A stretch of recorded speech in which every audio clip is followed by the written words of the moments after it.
Good evening. It is my distinct honor to be able to present the Salutatorian Trophy this year. The Salutatorian Trophy goes to the student that had the second highest grade point average in class. My part of audience participation, are there any in the audience former salutatorians? If so, would you please stand?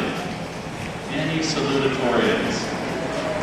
We have one over here. Let's give her a big hand.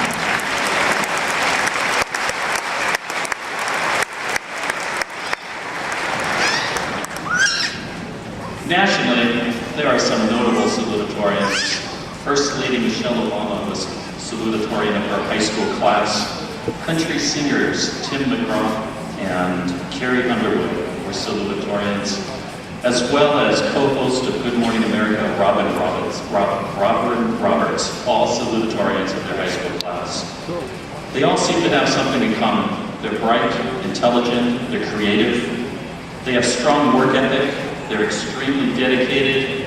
They're the kind of student that comes home and completes their homework right away.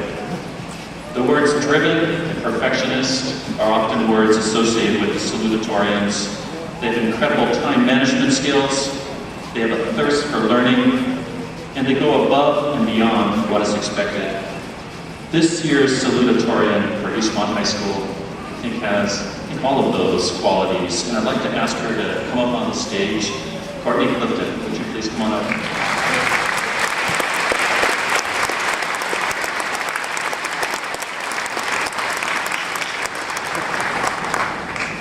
As Chris Gibbs said, there is a village behind every successful student, and behind Courtney is no difference. Her parents, Tom and Laura Clifton, and you have 6 siblings, is that correct? Could you point out your parents, and with Tom and Laura Clifton, please stand?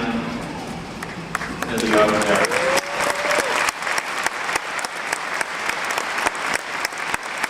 The Cliftons were extremely important to Courtney, as well as her whole family and extended family. Courtney was homeschooled through first 8 years, and then she entered high school at Little Rock Christian Academy, a highly academic high school in Little Rock, Arkansas. In the last 2 years, she moved here, attended Eastmont High School, and Wenatchee Valley College, their running start.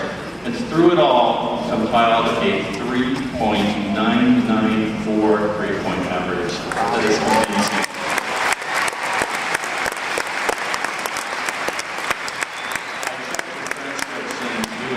In honors chemistry, 10th grade, is that correct? That's amazing, amazing. Outside of school, Courtney has been very busy. She's involved in a lot of activities at the First Presbyterian Church in Wenatchee. She volunteers her time. She plays keyboard for the youth praise team. She's been involved in Young Life.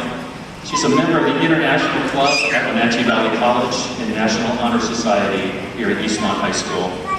Something I learned from her mother is Courtney loves to write.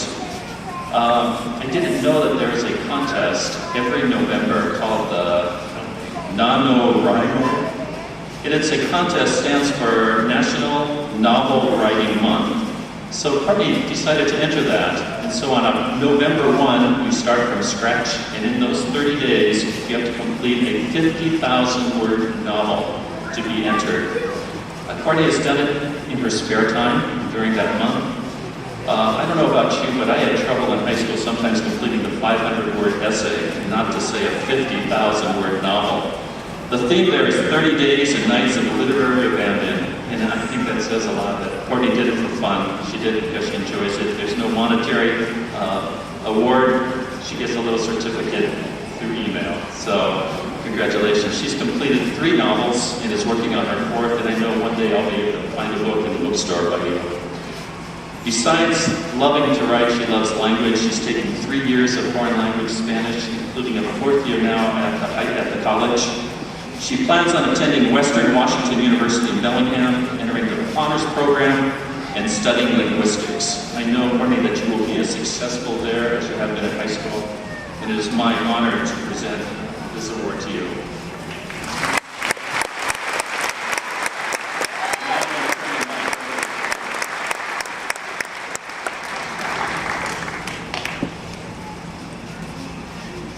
Hello everyone, good evening, and thank you for coming here tonight.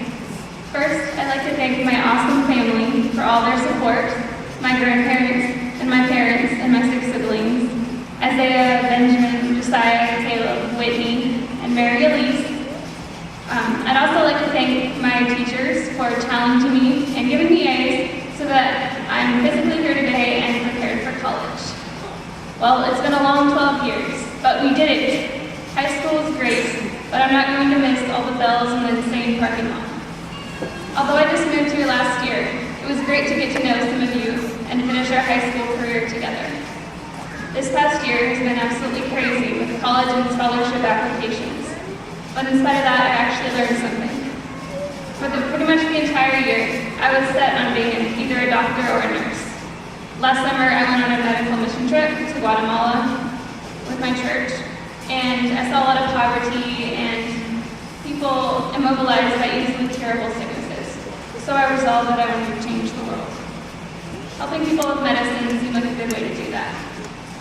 I like biology and chemistry, and although I've been set on being a writer my entire life, I was pretty sure that God was leading me down the medicine track. So I wrote down all my college and scholarship applications, but I wanted to major in pre-med or nursing, which was great, except I didn't really want to at all. I wanted to write. Somehow I had tricked myself into thinking that since nursing or medicine is a good career and would help people, it was the right career for me. I'm sure that's a good career for a lot of people, but it would be completely wrong for me. In 10 years from now, I would absolutely regret it. And now I'm going to study what I'm very passionate about, languages. I'm telling you this because I don't want you to make the same mistake that I almost did. Please do not study something or take a job in something just because you think you should, or it might make a good career. You're probably eventually going to hate it because your heart's not in it, then you won't be either. If it feels like you're forcing yourself into a career or a major of study, then you probably are. And although you might be okay with it now, you probably won't be later on. Study what you love, or if you're not going to college, get a job in a field that you're actually passionate about. And if you have no earthly idea what you love, you've just finished high school. Even though everyone tells us we have to have it all figured out now, most people switch majors and careers multiple times. It's actually really rare to know what you want to do in high school, study that in college, and get a job in the corresponding field. Life isn't about having it all figured out and choosing the field that hand-selected by your relatives, going to give you the most money, or make the biggest impact. It's about the journey. And half the journey is figuring out what you're supposed to do with your life. A lot of people struggle with the issue of purpose. No matter if they're junior high students, high school graduates, or 40-somethings. After you accept your diploma, you'll probably start thinking, now what? The answer to that question is different for everyone, but personally, without God, I would be completely lost. God is the person who directs me on my journey. And as you all set off on this journey, whether it be work, college, the military, or something else, I just want to challenge you all to, as Alex and Brett Harris's book says, do hard things. If you're going to college, take the hard classes. Work extra hours to go on that trip to Europe or Africa you've always wanted to do. Read Shakespeare and actually take the time to understand it. Learn Mandarin, take up cricket or knitting. Whatever you do with your life, do it awesomely and with no regrets. As Anise Non said, life shrinks or expands in proportion to one's courage. Now, we don't have any 4-year plans for advisory or community service requirements for classes after this point. However, as the Charlie McDonald song said, just because you can do what you want doesn't mean you should, and just because the law says for grown-ups now doesn't mean you should allow yourself to act without thinking hard at first. The class of 2000 of Eastmont High School for the future. We should give back and make that future a little brighter. So be fearless, live life with no regrets, and do what you love.